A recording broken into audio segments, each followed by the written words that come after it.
So, good morning YouTube and welcome to episode 30 of Summer Shredding. I just tried to take and said it was 29 and that's wrong. Anyway, as you can see, I'm looking a lot fuller this morning, and that's not because I'm sitting down, it's because of the refeed I had yesterday. This morning I'm weighing in at 168 point something pounds. Yesterday I was 165. Now, from my physique, I'm pretty certain that's just the glycogen levels replenishing. I don't feel fatter. I don't feel like that's going to turn to fat, especially considering I'm about to go work out and do some back and biceps. Now, on the same vein of that, I'm going to teach you a few things about the bicep that I bet you didn't really know, because I've been training 2 years and I just learned something about it last night. So, that's not to say I'm an expert, because my arms aren't exactly huge, but they're getting there. Especially this year, with a few of these techniques, they've definitely grown quite a bit. So, first of all, we're talking about the bicep here. First of all, I want to show you the long head. You can see it there. It's quite detailed in this light. And the peak, which is that bit there. Now, there are two separate parts of the bicep which you can work together or individually. Now, together would be considered a compound movement, i.e. both of them are being used in a barbell curl. So as you can see, down at this stretch, that movement there is working the outer head, and when you come all the way up to here, it's working the peak. So a barbell curl is one of the most valuable exercises you will have in a bicep workout. Now, when we talk about the bicep curl itself, lots of people get a stigma about it, saying, okay, a t-shirt, well, what I know as a t-shirt wear someone that works chest and arms and chest, and arms and chest and chest and arms. That's not what this is about. Having bigger arms will help you grow your back, your chest, your shoulders. It will help you grow everything. So I think this is something that I've been skipping out on and not really been noticing. So this is the time when I'm going to start growing my arms and making them bigger and making them noticeable throughout my physique, and hopefully it will lead to some overall gains of my whole body. First of all, I'm going to work all the way up the arm, because the whole arm will assist you with it. So first of all, grip positioning. Now grip, you can do it two ways, in other words what I know. So with here, you'll see me sometimes I'll wrap my hand around the bar like that. This, I feel, because of the twist of the wrist where it comes round, if I feel it engage the peak more. If I do that, I can get a better contraction than long head. So depending on what I'm doing, most of the time I'll go for that, because I feel that it hits both. But if you're really focusing on a barbell curl for the peak, you really want to tuck your finger round. So that's a little tip that I find, especially on something like a bicep curl machine. That will be something that will help you. Now, second of all, wrist positioning. A lot of the times when I see someone curling, they'll be curling like this, because that's how you flex your bicep. However, you can flex your bicep doing that. Now, by putting your wrist in a straight position, you are then not using your wrist muscle as much when curling it, and therefore getting a better contraction on the bicep. You will not be able to do as much weight, but the contraction will be better. So by doing that, so if I show you here, I am keeping my wrist out. I've got a little dumbbell here, and that's not going to work, because, so if I am doing that, getting a contraction, if I'm doing that, you see I'm losing a lot of the contraction, as you can see in my bicep. So there we go, there's a little tip. So keep your wrist at a flat position. Do not bend it round, that will hurt your wrist. Trust me, I know this. But keep it flat and you'll end up going from there. Now your forearm will pop through a lot of veins, and it will assist you on a bicep routine. Is a big forearm important? Of course it is, but in a bicep routine you do not want to be focusing on it. So the point I'm trying to make is that even though, if I show you now, again with my dumbbell, even though your bicep is fully flexed there, that movement there, you can't see any movement in the bicep. However, from there up is full movement of the bicep. So this is, you do not want to come all the way down and get the full stretch. You do at some points, because obviously that will work the whole of the bicep and it will stretch it out. That's the point in an exercise, is stretch and contraction.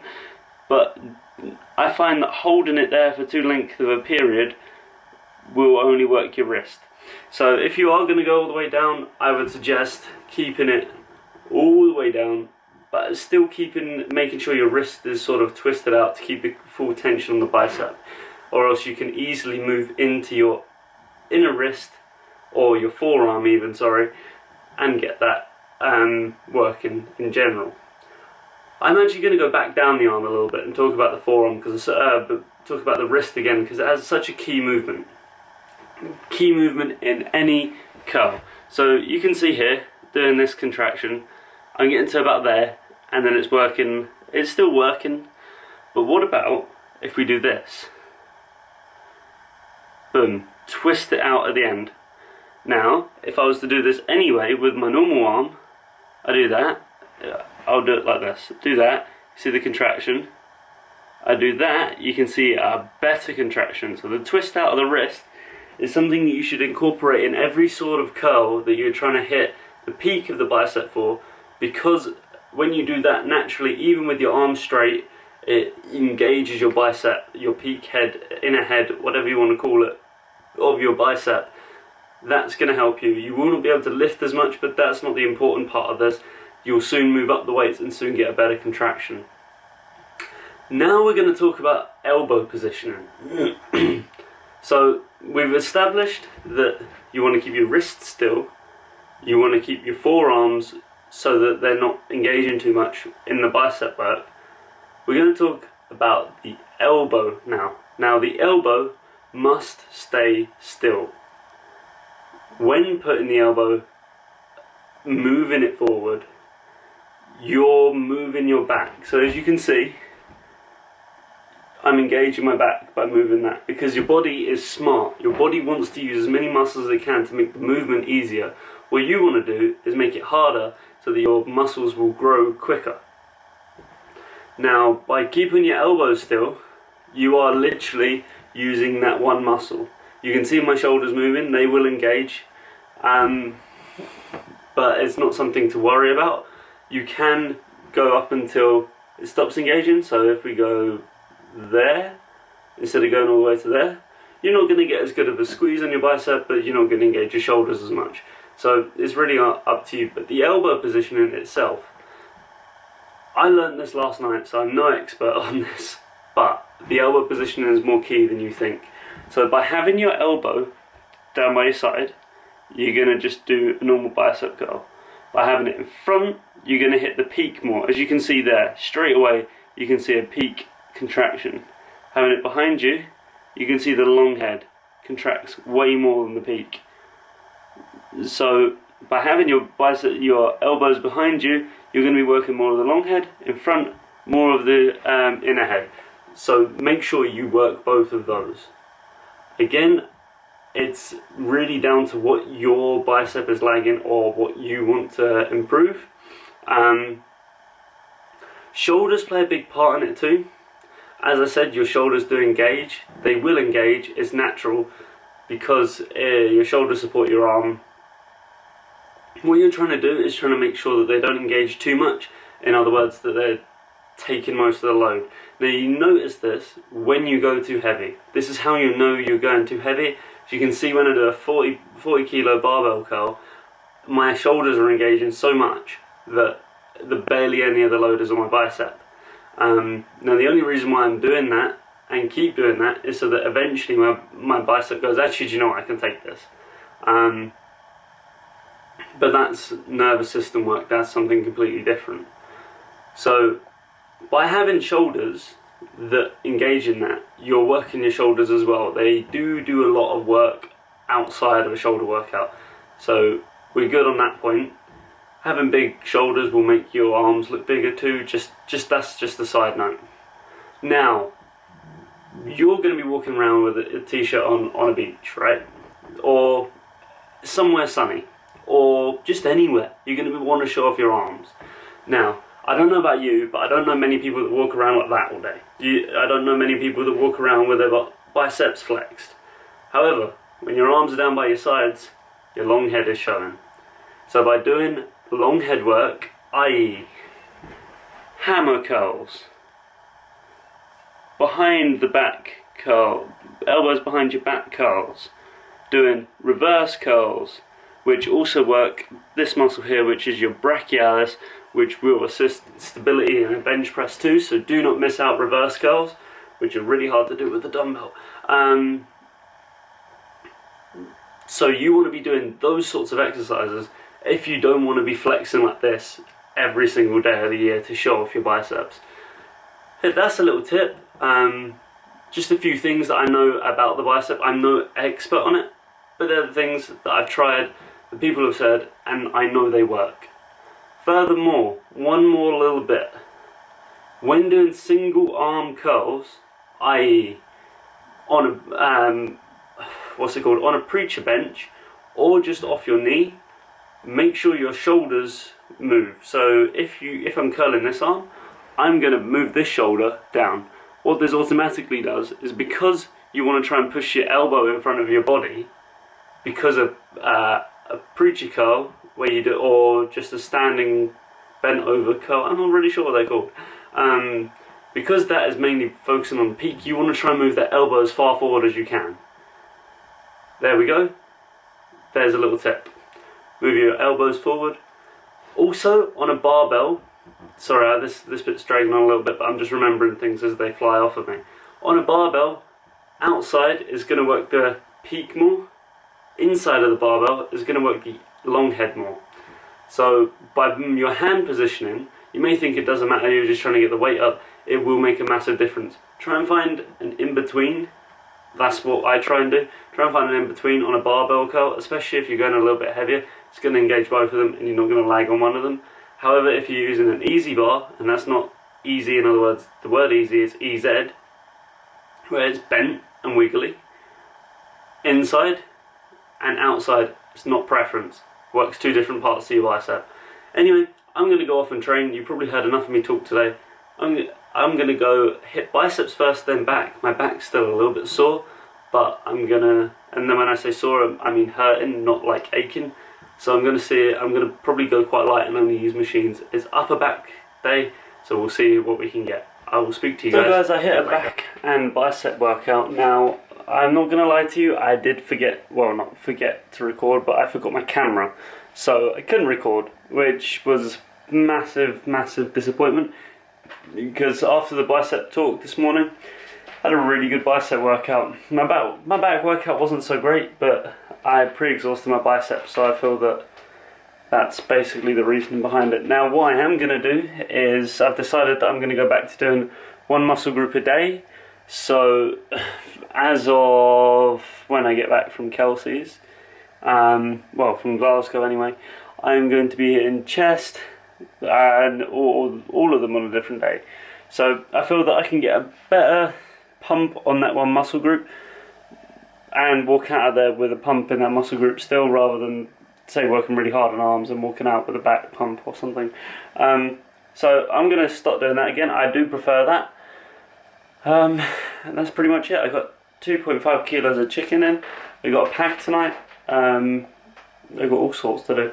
So I'll keep you updated and I'll crack on with what I've got. So guys, I just want to talk about something that's been bugging me recently. Now, I've not really been able to put it into words until just now. Basically, you get what you deserve. Now, what I mean by that is not necessarily negative, but it also can be positive. So if you cannot be asked to pick up a pan or a baking tray and cook your meals for the week, you do not deserve to make any progress that week. However, if you can be asked, pick up that bacon tray, put the chicken on there, put it in the oven for 40 minutes or however long it takes you to cook it. You can be asked to get your ass out of bed and go to work and go to the gym. You can be asked to stick to a meal schedule. Then you deserve the results. And in this life, you always get what you deserve. If you think you deserve something else, you probably are wrong. That's just the way it is. If you think you deserve that promotion, but that guy next to you who got it is working harder than you, and you can't see that he's working harder than you because you're caught up so much in your own ways that you're doing things and you think your way's God, then you're not going to progress. Just like your diet. If you look at your diet and think you're doing everything exactly by the book, but you're not making any progress, but you think your way is the right way, then clearly you're wrong. Everything should be progressive. Everything you do will determine what results you get. So if you can be bothered to pick up whatever it is you require in your day-to-day routine to get that work done and get those results that you want, or even just get a goal out of the way, by doing the things that are mandatory to get that done, and bits on top of that, you will get what you deserve. So if you're going to go through the steps, you will still get your results. You just won't get them as quickly as the person that's willing to go the extra mile. So if you're doing your day-to-day job normally, as you would, and maybe a little bit more, then you will get your promotion. However, if the guy next to you is doing a little bit more than you, then he's going to get it before you, regardless of his personality or whatever. He's going to get that because his work ethic is better. It's the same when it comes to fitness. If you're willing to sacrifice more to make that goal happen, then you're going to get that result quicker. And if your goal is to end when that result happens, then you will end this quicker. However, if you want this to be a lifestyle, a lifetime thing, then great. That's good for you. That doesn't mean you shouldn't aim for a result to get results as quickly as possible. Because once you get those results, life gets a lot easier.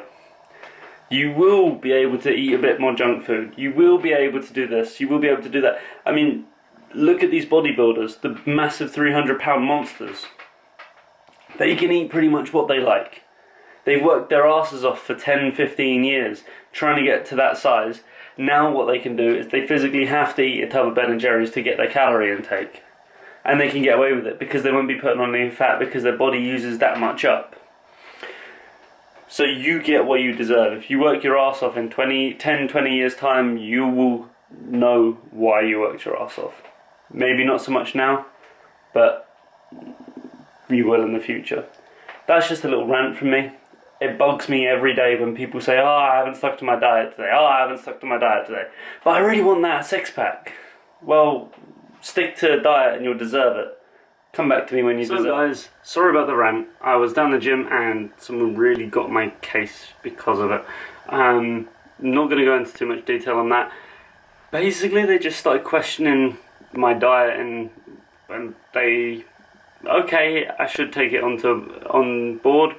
They questioned it and they haven't seen results in the time that I've been there. They look exactly the same and they say they're on a diet every week. So it really irritated me. They're saying I was too obsessive and things, and it really bugs me when people say things like that, mainly because it's obsessive as I want to be. It's all under control. It's not something that I know I'm not doing.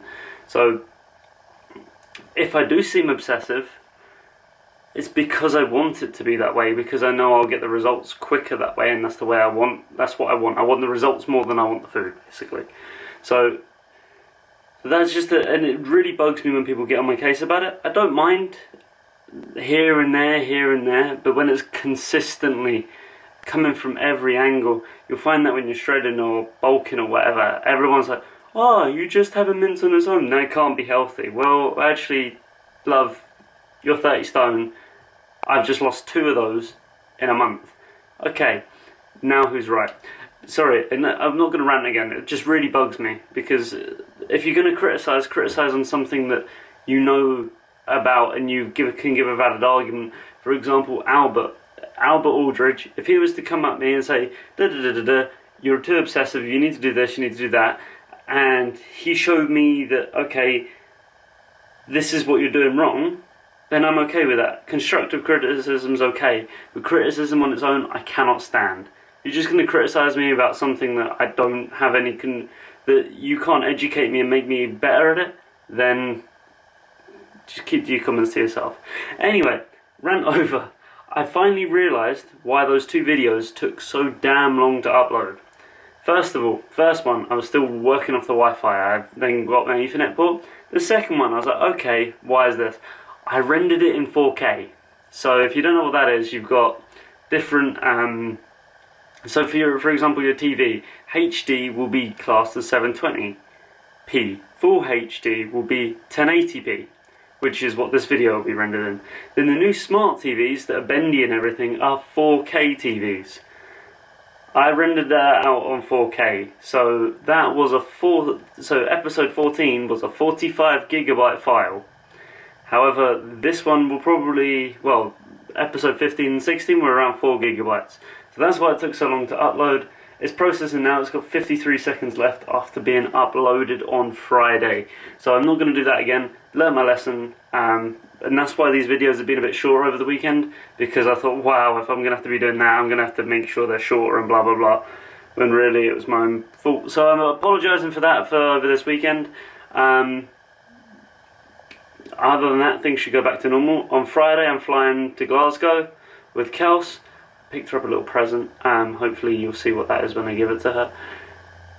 She might not want to be seen on camera with it, but we'll see. And yeah, so everything's going well. So I'm gonna go. Tomorrow I'm gonna hit legs and shoulders. I'm not gonna action the one muscle group a day until I get back from Glasgow. So I'll see you guys tomorrow for legs and shoulders. I'm not going to do any squats. I know, no squats. But my lower back, my hips are really sore. So I'm going to skip those out and just focus on probably quads and hamstrings. So I'm going to do the accessory exercises for both of those. Or just quad accessories and then quad. I don't know. I'll think about it. But anyway, you'll see that tomorrow morning. Adios.